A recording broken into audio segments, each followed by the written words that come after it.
Okay, bali, ito yung mga bundle set natin. May BB loader, green gas, at 0.23. Okay, bali, ano to?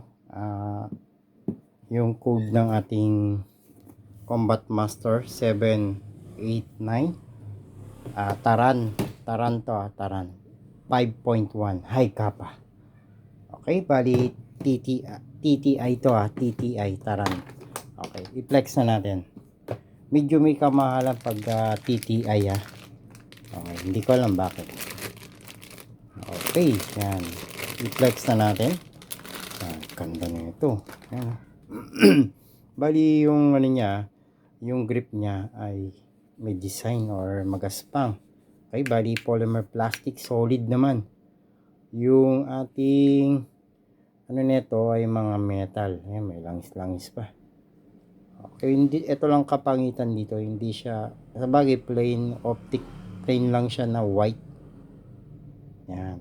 Okay, tapos yung ano nito, tawag dito, yung slide niya ay metal din. Ito metal din, dito plastic na to. Okay, mga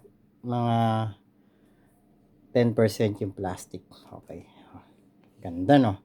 Semi-auto. Rose gold yung ano niya, yung barrel niya. Siyempre may mga cut yung mga barrel niya. Wow, ganda ng tunog. Yan, Combat Master. Yan, ito lang yung kapangitan, hindi siya color yung optic niya. So okay din naman. So mas maganda yung kulay green kaya orange. Okay, bali kikiluin natin. Ay, wait lang. Yung capacity pa lang ng magazine natin. Ang capacity ng magazine nito ay 29 pieces. Okay, ito medyo marami siyang 29 pieces.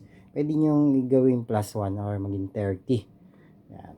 Okay, yung lakas nito ay nasa 300 to 330 FPS. Yan. Okay, bali semi-auto yan Taran or TTI. Okay, bali kikiluin natin kung medyo may kabigatan ba. Ay, umano Oh, may kabigatan. Dali na sa 1,021 grams yung ating bigat ng unit natin. Okay, napakaganda Yan, bali pag bibili kayo, siyempre may kasama yung tawag dito, Continental card, Continental coins. Siyempre yung tawag dito, yung nozzle niya. Siyempre yung plastic rod. Teka lang, nalaglag yung plastic rod niya. Yan. Okay. Sa mga interesado, wala tayo COD ng mga gas type natin. Kaya kung interesado ka, mag-message ka lang sa akin. Kung half payment, XPX yung magdi-deliver sa'yo. Kung full payment, ay JNT naman. Okay, message lang.